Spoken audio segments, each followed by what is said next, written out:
listen, as we keep the party rolling along, I have a question of the day. What's that? In line with a lot of things that's happening, you know, we all know that relationships, Dr. George C. Fraser says that relationships are the new currency today, right? For those who don't have relationships, you don't have a livelihood and you don't have a business. Not a business, but what? A business. That's yes. Right. So what I wanted to ask the people, and I want to get your engagement as you're listening to Conversation Starters Live. If you are in a relationship and you are having problems, should you or should you not seek outside help? I know Steve Harvey has written several books. I know a lot of you folks like to go to your pastor. I know some of y'all go to your good girlfriend. And for the fellas, we usually go to our homeboys. But is it or is it not cool to get outside help in your relationship when it has gone awry? So when is it cool? When is it cool? Is it ever cool to get outside help from relationships? Is it ever cool to bring an outside, a third party into the relationship? I'm going to say, you know, if you listen to the elders, they always say, keep people out your business. Keep outsiders out of your relationship. Yeah.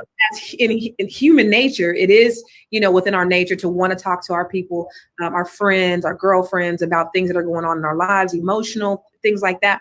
But you can't, if you're single, you can't advise a married person on married people issues if you single. You know what I mean? If you ain't got no man, why am I listening to my homegirl who ain't got no man? She can't get a man, but she's trying to tell me about me and my man. Like, what kind of logic does that make? If she can't keep her man, but she's trying to tell me what I need to do about mine. You know, and that's most of the time what ends up happening is they can't keep their man and they really secretly want you to be single. I tell my daughter that all the time, like, girl, let's just be single together. But, you know, but anyway, she's like, yeah, no. You seem really passionate about that topic. So I'm not even going to touch it. And for the fellas out there, you know, we'll just keep our business to ourselves and thug that thing out and just suffer in silence. That's all I would say about that. Look at Brandy said married couples should go to each other and God. God. And God. And I'm going to say it again. Why are you listening to somebody who's single trying to tell you about being married? She just wants you to be single like her. Say that. Well, listen, we definitely want to hear what you're saying out there in the Conversation Starters Live audience. Should you or should you not seek outside counsel when your relationship is having problems? That's what we need to know. You see what Brandy said out there? You didn't see what Brandy said? She said, right. A single person can't tell me ish about keeping my business together, my marriage business together. No outside for us. It ain't they business. Robert, you can't see the comments on here, Rob? I can. I'm blinded by the lights, and I won't tell y'all about that. But anyway, Brandy Cox, we love you. And we want to hear from everybody else out there in the Conversation Starters Live feed. How do you feel about this? What do you guys think about that? I mean, what do you think about it, Rob? You said no?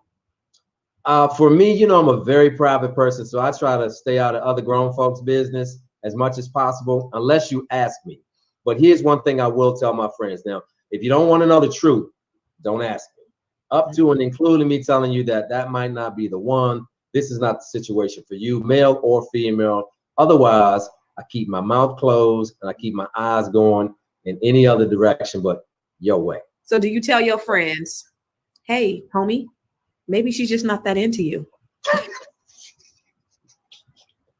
See, you know about a specific situation.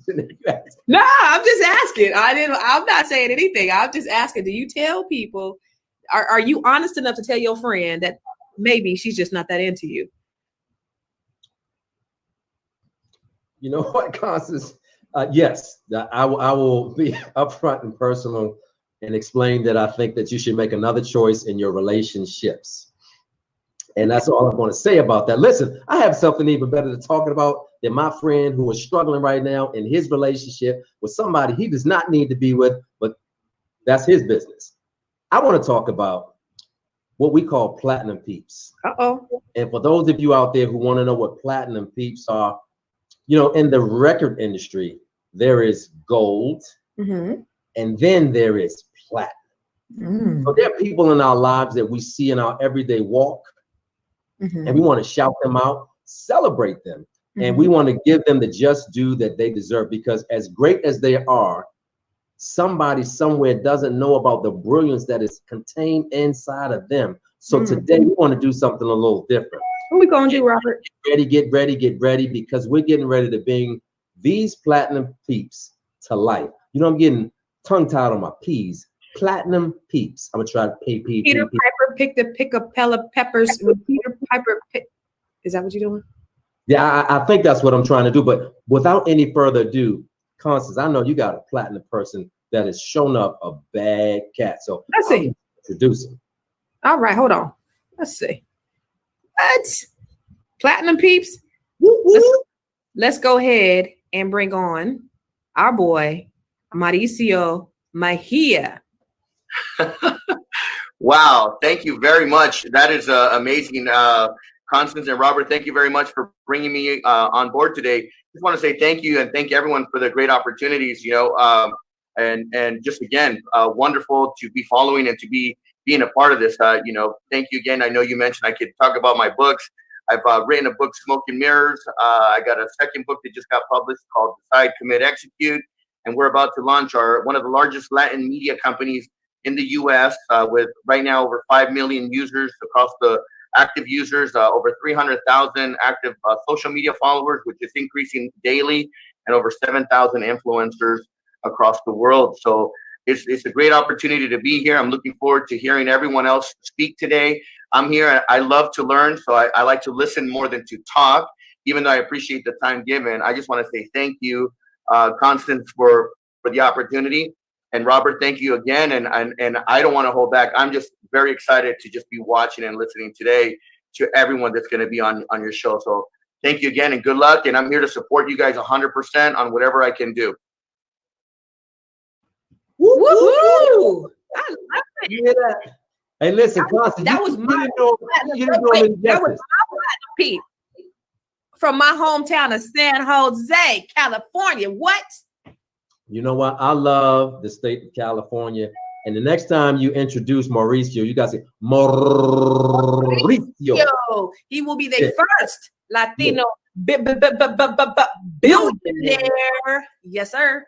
Mm-hmm. That's fact. That's fact. Well, listen, you know what? That's a hard platinum person to top.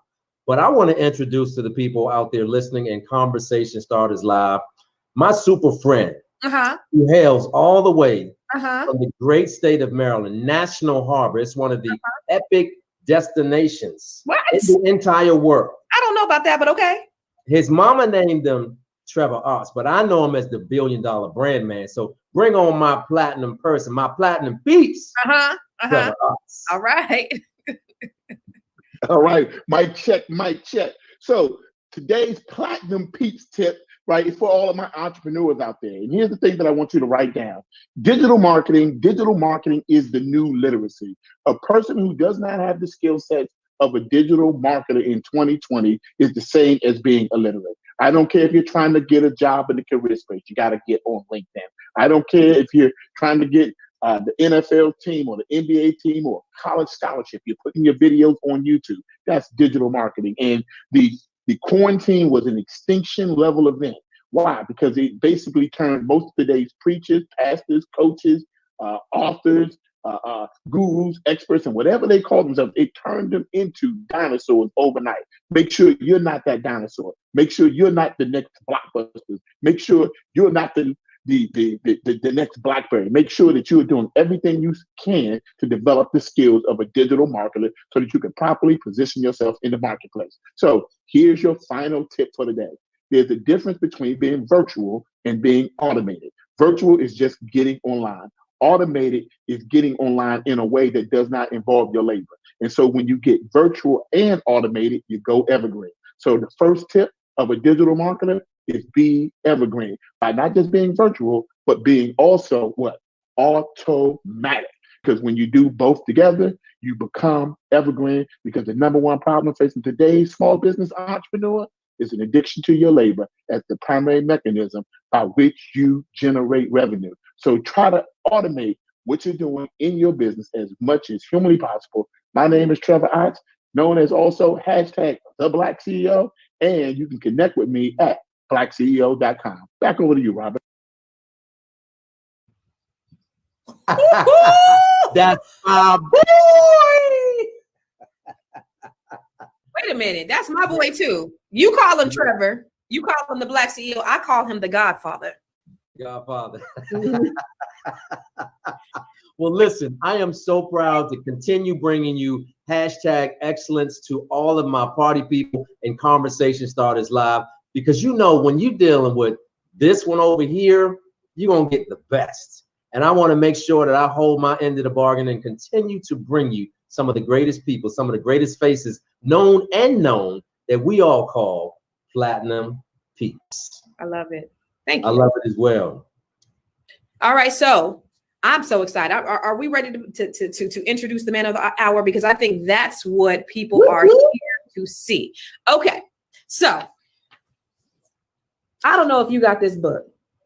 Not only do I have this book, but I have the Audible. And I don't know if a lot of you guys know that this brother is he is a businessman in his own right. He travels all over the world. He speaks, he coaches. He's a published author, New York Times bestseller. He talks about things that we resonate with. We were just talking yesterday. We were online and we were just talking about leadership and the importance of leadership. And this man's book is called Identity Leadership. And he is here to talk to us. We're not going to just talk about leadership. We're going to talk about some other things, but leadership. You are entrepreneurs and you want to increase your business. You want to up-level your business. You want to take your business from a 3-figure to the 4-figure to the 5-figure to the 6-figure to the 7-figure to the 8-figure.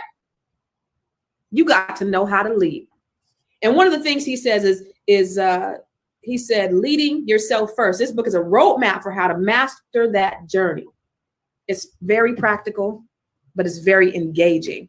And so whether you get the Audible or you actually have the hardback book, it's life-changing. So I want to introduce to some.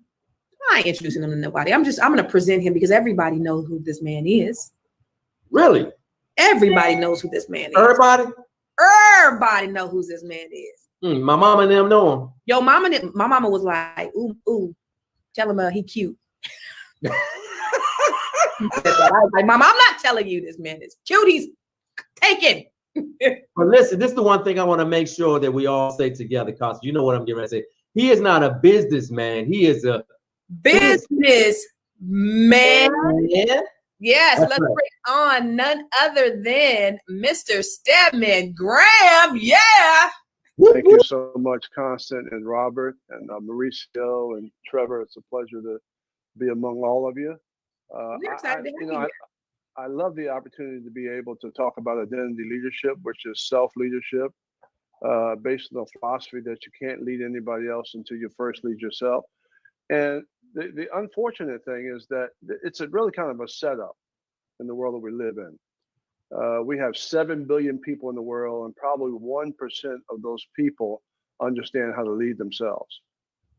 And when we talk about self-mastery and self-efficacy and self-empowerment, it's almost impossible to lead yourself, because the system is only set up for you to be a follower. You know, the school system. Wait. So right there, how is the system only set up for us to be followers? Well, the school only teaches us how to memorize and take tests, repeat the information back, and label with a grade, and 2 weeks later we forget the information. And most of us, Constant, have a fixed mindset, which means we get up in the morning, we wash our face, we brush our teeth, we get something to eat, we get the kids off to school, work all day, come home in the afternoon, we spend time with the family, we watch TV, we go to bed, maybe we dream that's Monday. And we repeat that same cycle over and over. So if you did the same thing you did yesterday as you would do today, as you would do tomorrow, what have you done? Nothing. Everything you learn, you forget, which is nothing. Nothing from nothing is nothing. So how in the world can you lead self if you don't understand how to find out who you are and how to take information, education, and make it relevant to your talents, to your skills, to your passions? You're always working for everybody else, slaving and giving everything away. Come on. So there's nothing for you in the end. Right. So it's called work. Nothing wrong with work, but it's called work, giving everything away, slaving for somebody else, and not creating your own empowerment. And then you get labeled by the outside world, who says we're going to define you because I'm going to control you anything, because you're not doing anything anyway. So I'm going to control your mind And I'm going to define you by your race. I'm going to define you by your gender. I'm going to define you by your house, your car, your money. And so you're programmed to buy into the labels, and you buy into those labels all your life, thinking that you are somebody just because you have a nice house or a nice car, but you still don't know who you are. So you know, identity Steadman, leadership. real quick, let me jump in, and I hate to do that.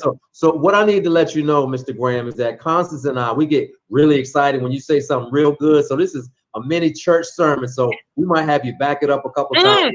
It's not the disrespect what you're saying. It's because it's so good. We don't want anybody to glaze over it.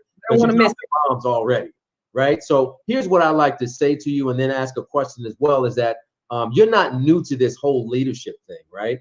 There are a lot of giants out there like Les Brown and Tony Robbins, right? And other folks that people look to, but you've been doing this since 1997 with your first book. And you've been talking leadership and how to impact your own life and personal accountability from the very first time you stepped on the scene and you put pen to paper and wrote a book. In fact, one of the things I love about your book is that you had the 9 steps. Because a lot of people give you the infomercial. They tell you you can be great, you can do it, and you can do it, and you can do it, but they never tell you how, right? So you gave some principles on what simple principles to follow, and you gave a guide, right? Before GPS came out, how many of us know we had those maps, the ADC maps? We had to turn it around and take the pen. So you give a guide and a roadmap how to get from here to there, which is where we all should be.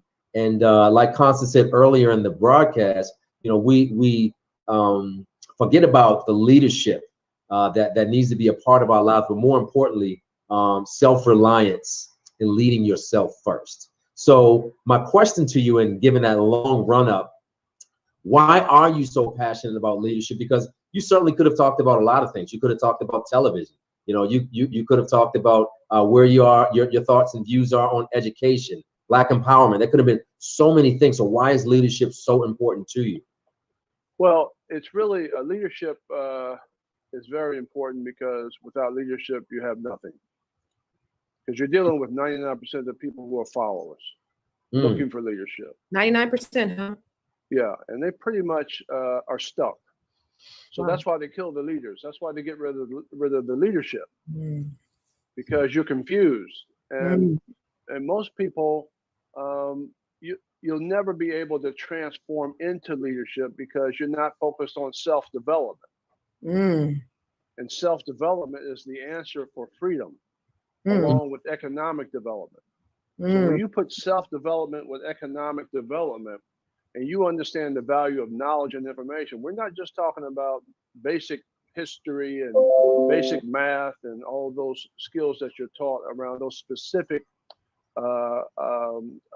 courses. We're talking about the information to empower yourself so you can get rid of low self-esteem, so you can get rid of lack of confidence, so you have the ability to understand the value. Uh-oh. He's frozen. We'll hold on for a second. He's frozen. It was getting gooder and gooder and gooder. Yeah.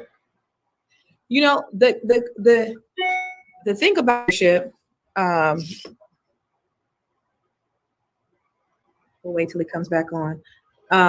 No, while we're waiting, Constance, you know, I love leaders, love leaders, because there is a certain skill set that it takes to be a leader. See, anybody can be. It's like leadership is like parenting, right? Anybody can be a parent, but We're so taught should be a parent. There he is. Oh, there we go. We're back.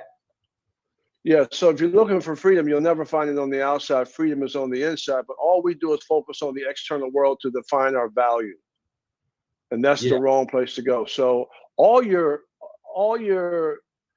accomplished people always focus on internal development as a way to organize their purpose, organize their vision, organize a plan, work on a process for continuous improvement, organize relationships around that. And they overcome obstacles because they're so passionate about their purpose, and they're so passionate about their talents and about their skills. And you can't take that away. Yeah. But you said something that was very poignant. You said they kill leaders. why do they kill leaders? You know, why? Is it because they can influence the masses? Is it because if you can silence a leader, you can silence millions? Is it because they can keep us divided by killing our leaders? Like, why do they kill leaders? Constant, all of the above, because the leaders work so hard to try and understand consciousness and understand how to be aware of things and understand now how to navigate the 21st century and understand how to take applied knowledge and make it relevant to their development so they can give you the right information. And a lot of times they have the moral fortitude and again, the consciousness to be able, and the knowledge and the skills. They've taken so many years to work on themselves, to free themselves. And that's like a gift to be able to do that. Everybody else is waiting for you to tell me what to do. Yeah. Yeah. That's so true. That's why they're so important. I love it. I'm sorry. Just to piggyback off of what you said, and I'm gonna let you go, Robert. It is true. As a leader, I have taken so much training and gone through so many things to get me to where I am today. And to your point, you talk about in your book that leaders, they drive performance. Yeah, of course, that's what, that's the ultimate goal, right? In any business, we want to drive performance, but they cultivate collaboration. And I don't know if people really understand how important that is to really build your business. Collaboration is everything. Yeah. You can't have a sustainable business if you don't have collaboration, if everybody's not on the same page, and I think that, seeing the potential in others, that was another point that you made, seeing the value in others. And it's so funny because I was talking to one of my agents the other day and I was telling them that I really believe in them. And then somebody came up to me afterwards. They were like, you said the same thing to me. And I said, because I really believe it in you too. And I really believe it in that person too. It's not like I'm telling them that, just trying to pump them up. I really do see the potential in you. And I wouldn't have you around if I didn't. So it's important that comes from a real pure place, from the core, that if you're really trying to increase your business, you have to really see the potential in others, and you have to build others and grow others if you want to build your business. Well, business is a relationship business. It's a network. Mm-hmm. You don't get business just because you structure a business. Right. Or you organize a business. You get business because people give you business. They have to follow you. And they give you business because they like you and they care about you. And so if you're in a situation where you have no network and you have no friends and you don't cultivate relationships, you're not going to get much business. Yeah. Because it is a collective consciousness of people working together for the same thing and the same vision that allows you to organize resources and opportunities, so that you can, have a network that supports your business. Yeah. If you have no network, business, you have no net worth, right? Yeah. Business is tough. It's a very difficult thing to be able to, run a business and to maintain the acumen to be able to sustain that over a long period of time, especially in these times where you're competing now in the social media platform where you have millions and millions and millions, if not billions, of competition in the marketplace today, competing with you worldwide and also the global, platform. Yeah. Mr. Graham, I heard you talking about the importance of leadership, right? And it has driven you to write several books about it. And I know that you have to have been in the company of some heavy people. So in terms of coaches, Constance and I are always at workshops and conferences where they're telling you, you need a coach, you need a coach, you need a coach. So rather than to talk about coaches, is there a leader in your life or somebody that has helped to mentor you that may be known or unknown that, really has helped to set and guide and shape the principles that you talk about so often right now? Because I understand that self-improvement is the first step, but there has to be somebody in your world, whether it's in your family or in the public space, that has influenced you, or somebody that you look to as a coach figure. I've been fortunate. At least I have at least 100. 100 people. Coaches? At least 100 people. Not even coaches. Not even coaches. I don't even really use that word too much. People that I have relationships with that have taken an interest in my life.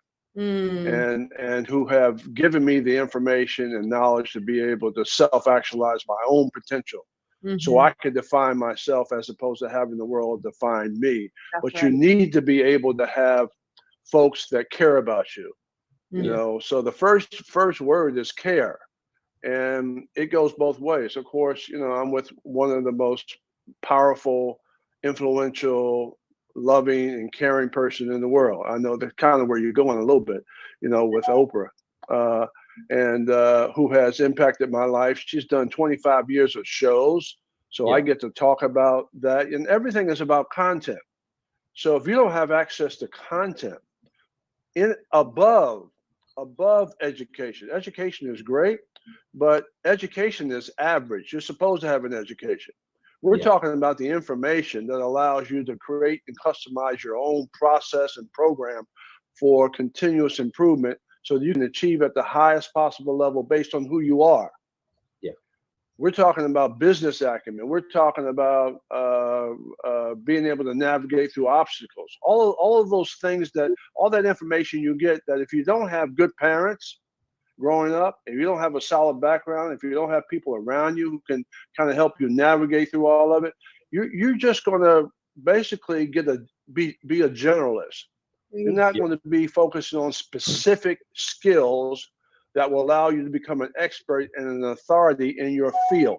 Okay, let's talk about that really quick, Steadman, because it is really important. And a lot of people out there, they want to have that. Everybody doesn't have an Oprah, you know. Everybody doesn't have coaches like I've had, because I've had some great people in my life, great mentors and great coaches. What do you say to those people who are trying to, you know, they're trying to better themselves? They only know what they know. They only see what's in their peripheral vision. They don't see, they don't have access. How do they get access? Well, first of all, you have to be open, number one, and you have to be likable. You know, people have to like you, and you have to be driven. So to be able to, I mean, there's no way I could be working at any of this level if I didn't have a purpose in my life.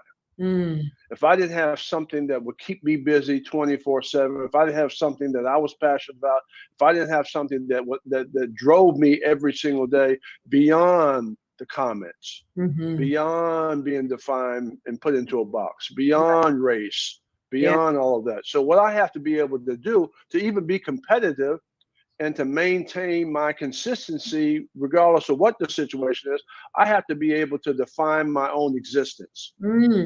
I have to be able to give up my life for myself. I have to be able to die for the principles that I talk about in that book.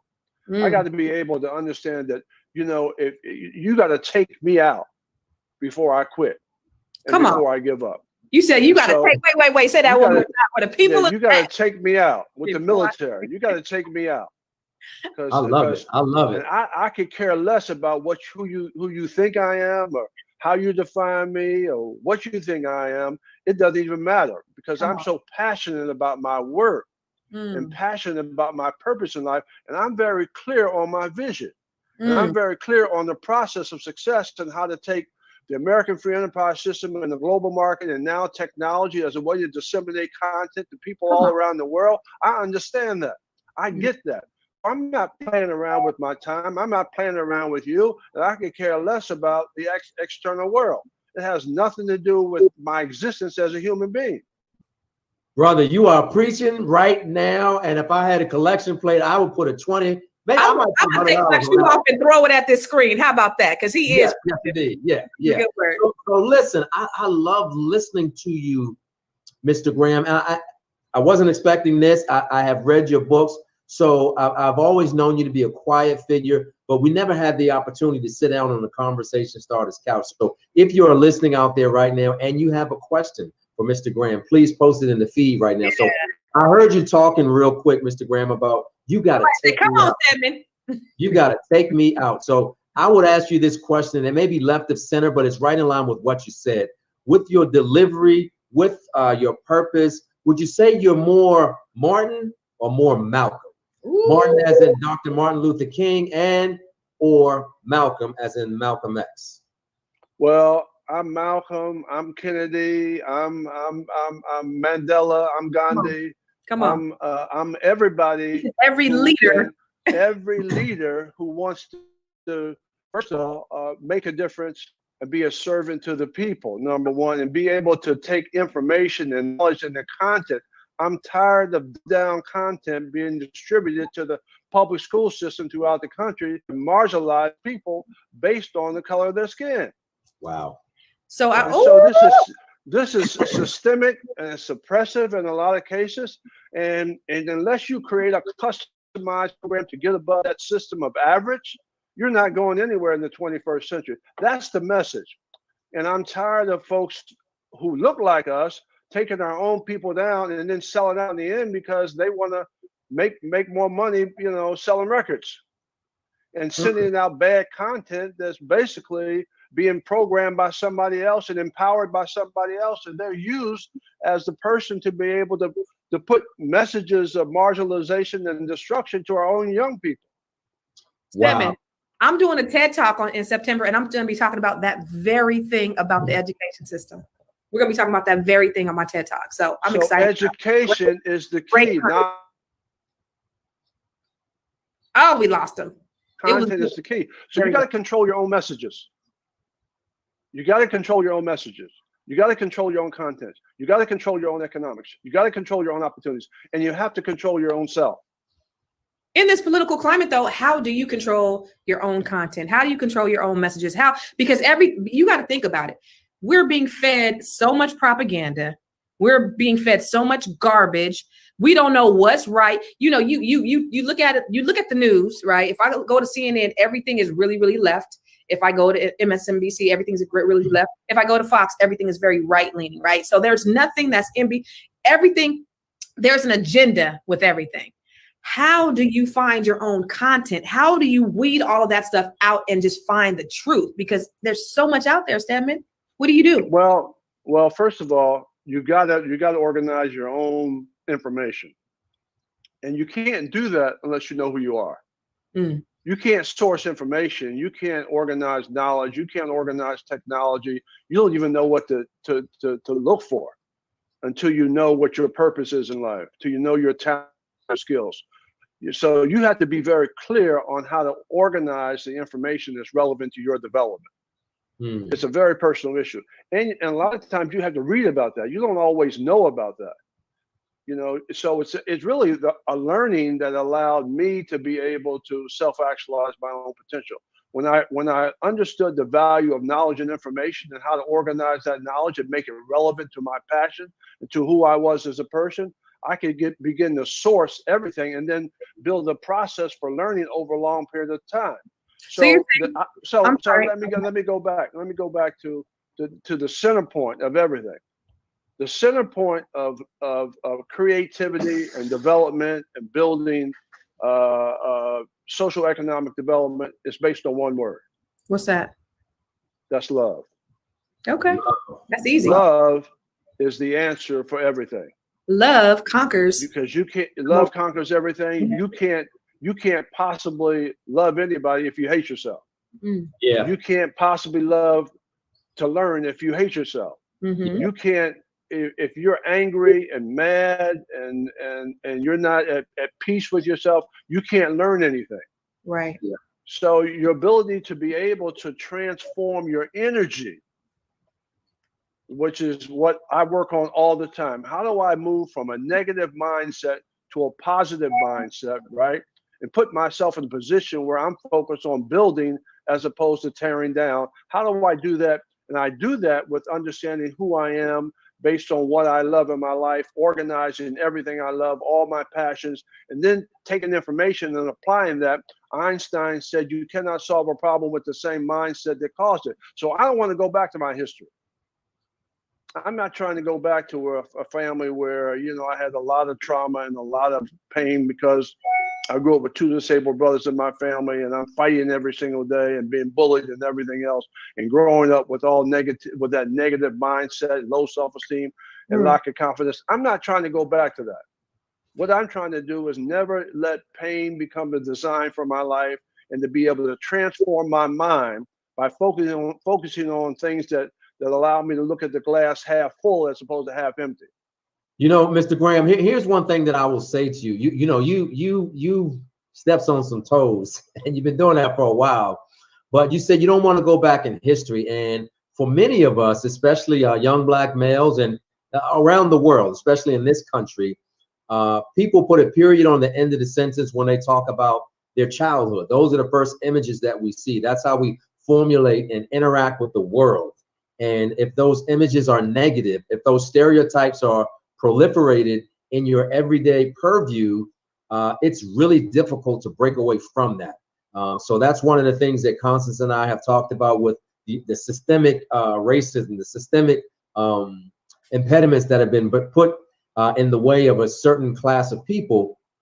You said you don't want to go back to that, but some people can't get past that. So how do we get that message at that level, on a granular level, to those people who need it the most? Because it's great if you get an opportunity to have college, you breaking free. It's great that you live on the other side of the tracks in suburbia, but for that one segment of society that they live, see, eat, and breathe, that past that you don't want to go back to, how would you remedy getting the message to them? Because sometimes you don't know because you don't know, and sometimes you don't know because you haven't been told. That's right. Well, you haven't been told, you don't have the information, you don't have the content. So that's why I teach this. That's why I teach the 9-step success process. That's why I teach you about identity and who you are. So you have a foundation for developing, building, and creating and designing your future. And that's why I teach you about vision, so you can get beyond your current circumstances. That's why I teach you about planning, so you can organize the goals and write them down on a piece of paper and then apply them. That's why I teach you about master the rules of the road, your value system. Create a value system that is tied to your vision. That's why I teach you about stepping to the outer limits, overcoming your fears. What are the obstacles that you're facing every single day that you have to work on? That's why I teach you about the seasons of change. It's not so much what happens to you, but how you respond to it. We're going through all of these changes. You know, only the strong survive. And that's why I teach you about building a dream team, building relationships, you know, trying to improve your social economic status all the time. That's why I teach you about win by decision, understanding how to organize information around you so you can empower your purpose, empower your opportunities based on who you are, living in the greatest country in the world, which is America. Come on. And being able to understand how to take all of those resources, all of the opportunities, and now you have technology as a way to connect to the global market, so everything's relevant to you. That's why I teach you about working on yourself every single day, so the more you have, the more you can give. Yes, teach. I love it. One of the things that we interviewed Michael V. Roberts. He's one of the Black billionaires, and one of the things he said is that we have more technology in the palm of our hands with our phone than they had when they put the man on the moon. And so with everything that's going on right now with COVID season and everybody having to shift and do things differently, and we know that the turmoil that the pandemic has caused and what's going on with the economy and just you know, with riots, and it really feels like we're in the Twilight Zone, Steadman. Like, it really, like, who would have thought 2020, everybody, for everybody, 2020 was our year. Like, this was the year of vision. Like, who knew that any of this stuff would happen? It's in any case, I want to know, what have you done differently in COVID season? How have you had to shift and pivot your business? What have you done? I discovered something unbelievable. What's that? It just changed my life. Tell us. Changed my world. And I discovered technology. I said, oh my, you mean I don't have to travel? I got 2 million miles on American, 3 million on United Airlines. You know, I get to, I don't have to travel. I get to speak to people all over the world. Right. And talk about disseminating content that's relevant to your personalized development. And I can do it at a desk in one place, and I can work on myself to, you know, to better organize and build that mousetrap. I get time to do that. You know, so having technology as a foundation of everything I do allows me to now figure out how to build distribution in the marketplace, how to develop an affinity with other businesses going in the same direction, how to organize more content, how to create courses, how to create opportunity based on relationships, how to network, where you can actually talk to a community group or leaders, and you can put 5 leaders, you know, through a session a day through Zoom. Come on. And you can organize live webinars. And you can teach 5,000 people at a time. Please. It's an opportunity. I never would have been able to do that if not for this, you know, for this virus. I love it. So I would say this: when the virus is over, be ready. Whatever you're gonna do whatever ready. you need. Yeah, whatever you need to do, be ye transformed by the renewal of your mind. While the virus is still what? It's still here. Work on yourself every day so you can be the best person you can be. That's right. Take this time as an opportunity to train yourself. I wrote an ebook called 7 Online Revenue Streams to Fund Your $1 Million Dreams, because I know that right now during COVID season that first of all, we need to have multiple revenue streams. Second of all, there are tons of things that we can do online. There are tons of things that we can do. We could be monetizing everything. We birthed during the pandemic, during the virus. It's all training. That's it. What everything is. Just train yourself to be the best person you could possibly be every day. Every single day. Yes. Yeah, listen, y'all. Real quick, Constant, Steadman, you know, I am enjoying this conversation, but I have a small confession to make. Ruh-roh. All the neighborhood folks are saying, wait, we gotta ask. And in preparing for this day, Steadman, I found out that you had a sports background at one point in your life. So I'm going to guess that your sport was probably basketball. And we don't want to talk about sports with all of this intelligence and excellence happening, but I got to take care of my cousin and them who keep texting me over and over and over and over and over again. So can you please, as a leader, settle this thing once and for all? What? Who is the greatest basketball player of all time? Now, they keep asking me, is it Jordan or LeBron? But you may have another alternate option. So I gotta ask you, brother. I gotta ask you. This for my cousin and them. It's for a friend. Well, find the player that gets 6 championships in a row. Okay, got 6 rings, right? And has been able to transform his spirit into people's lives all over the world. That's the greatest basketball player I know, and there's only one. That's Michael Jordan. MJ. So, when you see MJ, when you're around MJ, you know he's got the class, he's got the attitude, he can back it up with his playing ability, he's got the leadership skills, and now he's an owner. Yeah, I don't know how it gets any better than that. How does it? Don't get no gooder than that, right? It doesn't get any better. Let me ask you a question. So let's talk about the O, because I know that they talked about her running for public office at one time, and I know she said that's not something that she wanted to do. But what about you? Has that been something that you've ever considered? No. You know what? To be able to be behind the scenes and to do the work that I do, I'm in schools. I have a 10-week curriculum in schools. I train middle school through high schools. I'm in colleges. I have curriculum in colleges. I get to travel around and work with social service organizations. I get to work with business organizations. I don't know how you get any better than that. To be able to empower people at all levels, at all colors, in all countries. I'm working in China. I'm worked in South Africa. I'm working all over the world. I mean, the work that I'm doing in terms of getting people to understand who they are at an early age so they can break the cycle in their family, so they can lead as opposed to following this content that's designed to marginalize and make them stupid and dumb, all over the world, and make them think that, it's all about the external world, and it's all about doing things that are not relevant to their personal development, their professional development. It doesn't get any better than that. It is true. You affect more change at a grassroots level. Absolutely. Yeah. Absolutely. And speaking of which, there is a movement that has caused so much ruckus nationwide, depending on which side of the aisle you stand on. You say BLM, you say Black Lives Matter, and you get a visceral reaction, right? No matter who you are, no matter where you are. But because of the things that we've seen here in the current climate of the country, corporations are taking notice and they're taking action steps.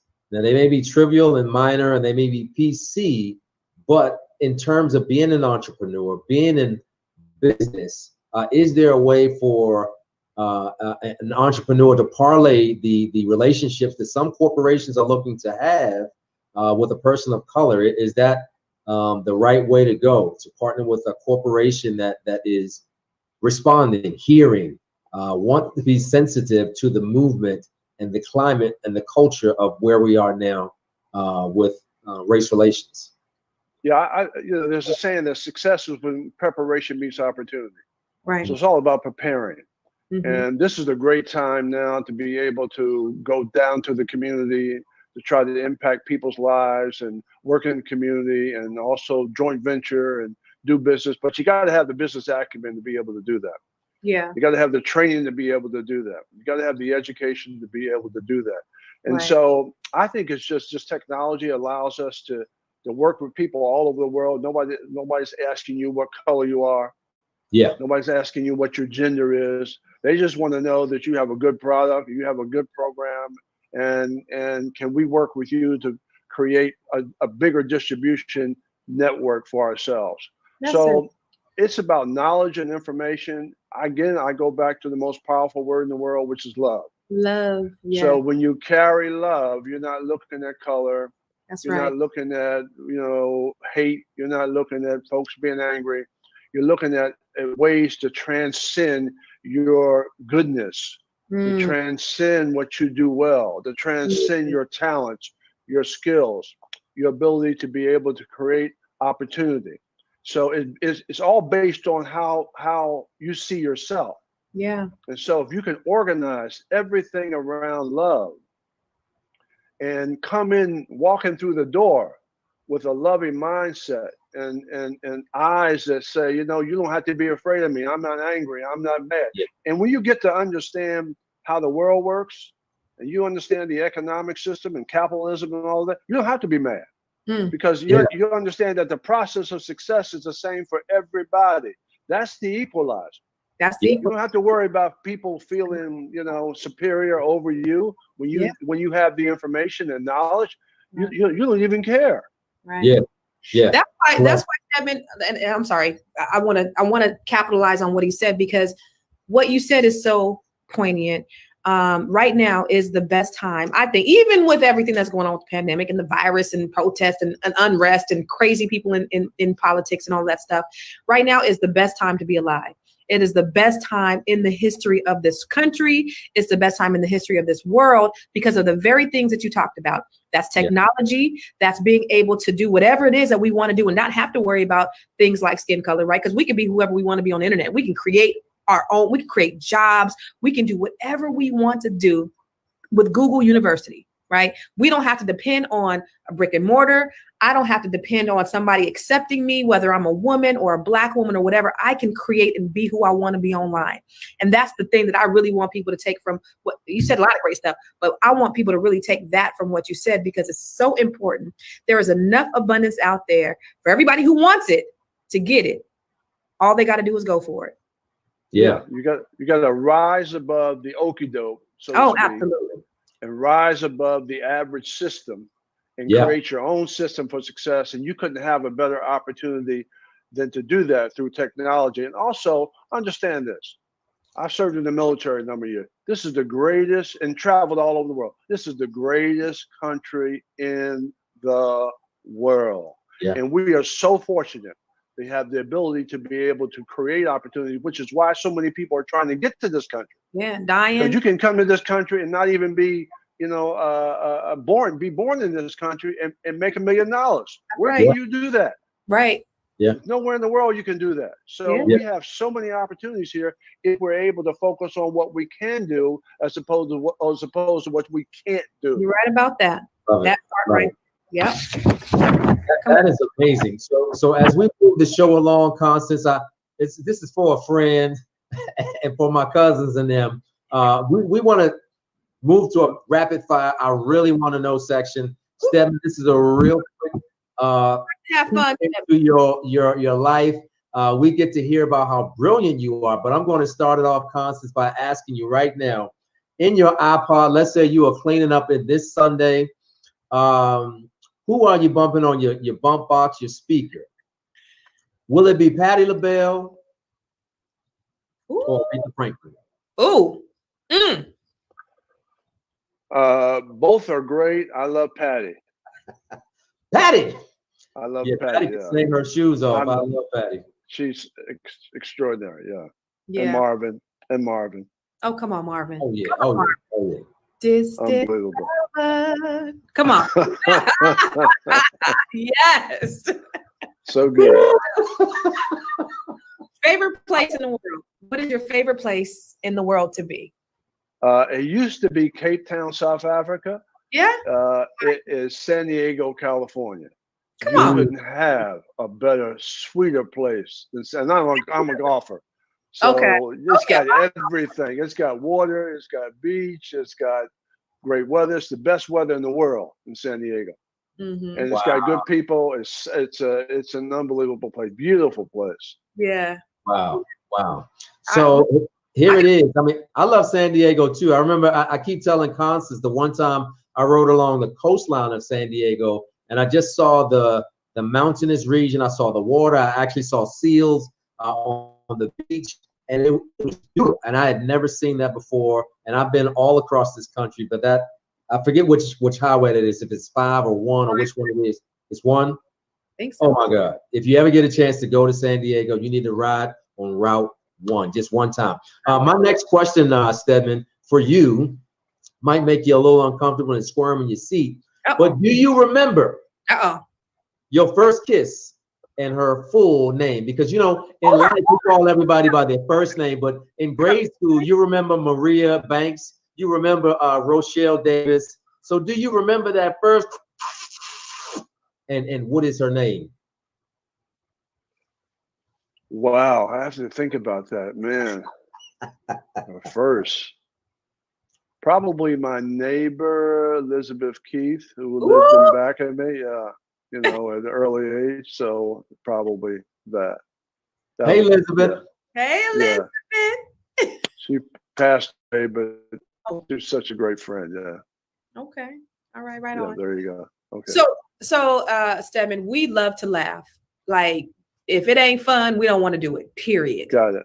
What do you do to have fun? What makes you laugh? What makes you just laugh from your gut? I have some friends, and when we're playing golf, and I can say anything I want to say. And we just have so much fun, and all we do is just talk about each other, and and make fun of each other, and we just laugh and laugh and laugh. It's just so good. His name is Carl Rustin out of when I can get with him, me and him, but we have so much fun. Yeah. Wow. Yeah. Well, in addition to laughing, Mr. Graham, we love music. So if you had to choose your best venue, would it be an outdoor amphitheater where you can just take in everything that's happening, or would you rather be inside where the lights are off and you can kind of duck and be unseen? Outdoor amphitheater or indoors for your amphitheater? Amphitheater. Yeah, amphitheater. Absolutely. I love now you got to. I used to live in Denver. So Red Rocks. I don't know if you know Red Rocks in Denver, but it was outside venue and it was just beautiful. You could go there.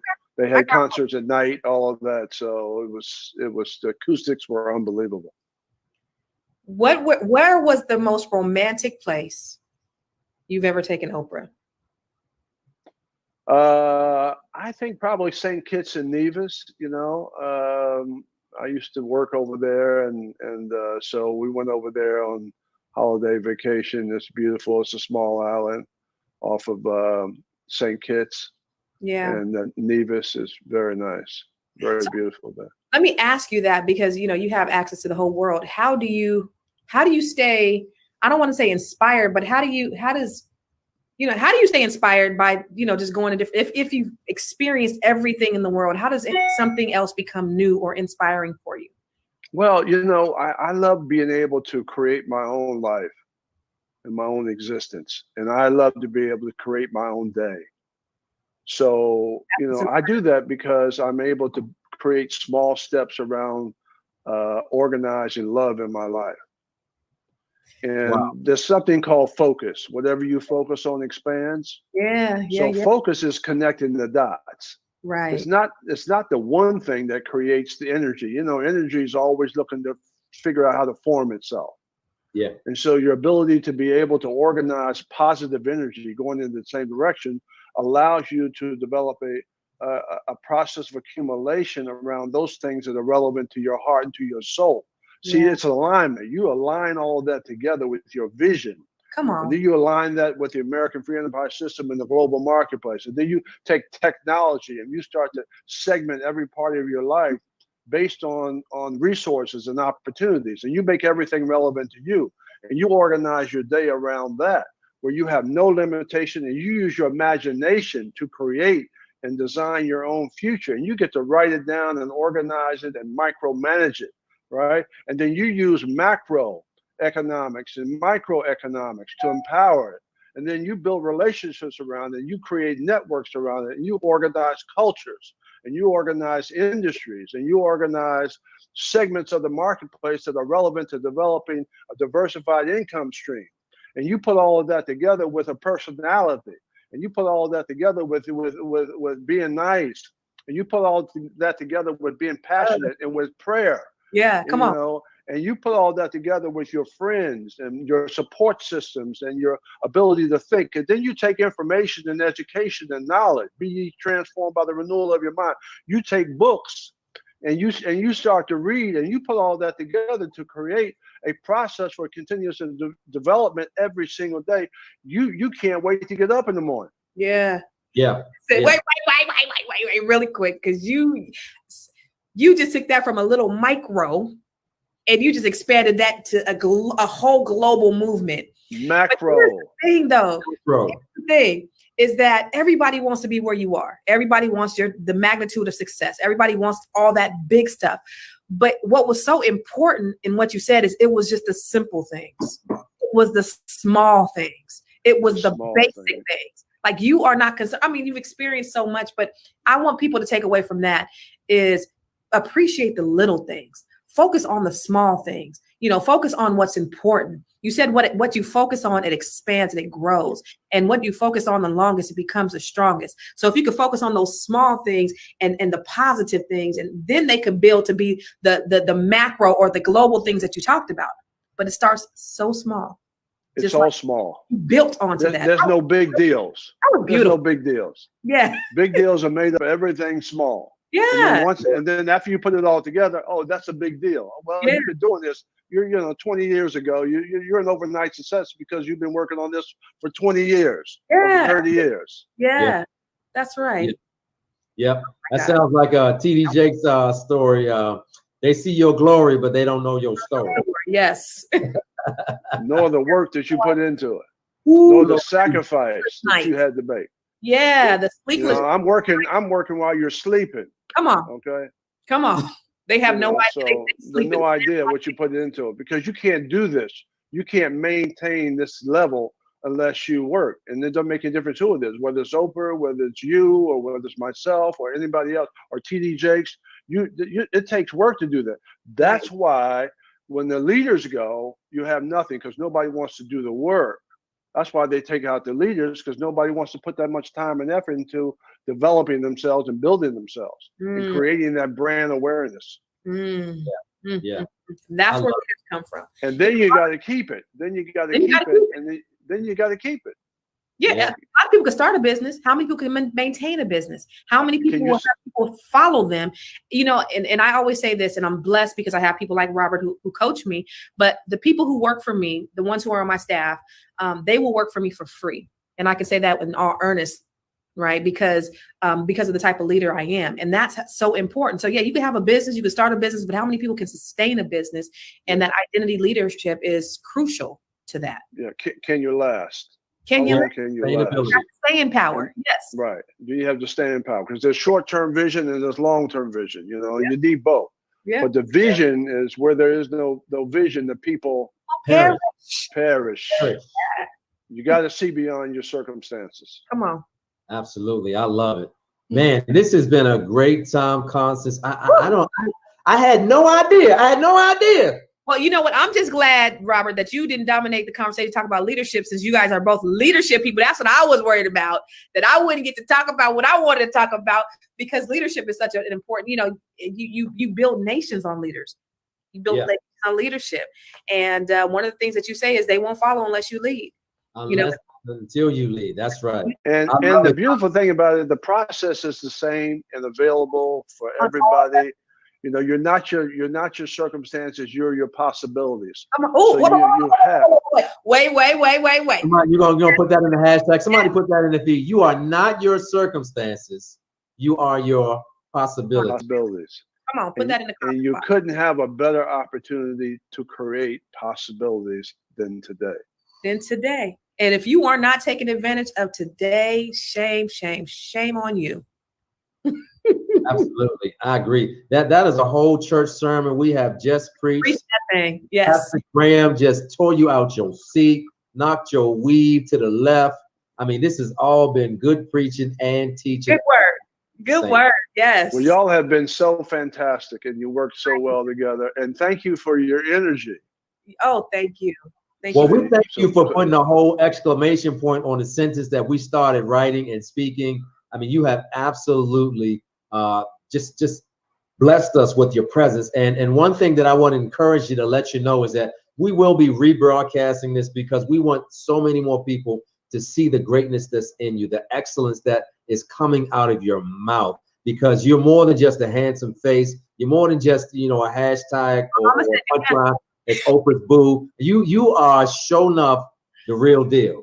Yes. And I just want you to really briefly just tell people how that they can reach out to you, because I know that there are so many tools that are available to them. But I heard you talk about workshops. I heard you talk about instruction in class. I heard you talk about an online platform.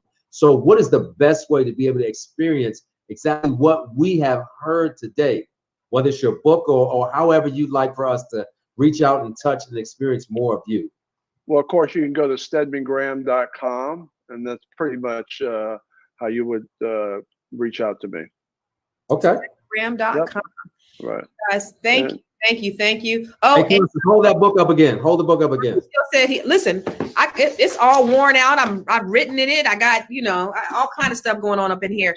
Thank you so much. If you want to have a 6-figure, 7-figure, 8-figure, 9-figure business, it is important that you really understand how to be an effective leader. Yeah. I can't express that enough. They will not follow unless you lead them. And knowing is the key, because everybody can be a leader, right? You can be a commanding leader, but if you're not a servant leader, you're not going to get very far. And he talks about it, and he actually gives scenarios, and he talks about different stories, and it's just a really entertaining and great book. It'll keep you going. So you guys pick up Identity Leadership. Thank you so much for that, Steadman Graham. It's been wonderful.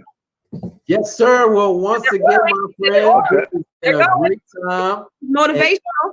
Yeah, for sure. We thank you for engaging in the feed, and we hope that you continue to watch the #1 entertainment platform in the world. You will see us soon on Netflix. You will see us on TV. I said it first. Bring it into existence. Yeah. Well, congratulations to you, and best to you, and thank you so much for having me. Thank you for having me. Absolutely. So once again, my friends, my name is Robert Antoine, along with the lovely Constance Carter. And we believe that for every situation, there is a conversation. #ConversationStarters live. We love y'all. Peace. Love you too. Take care. Bye-bye.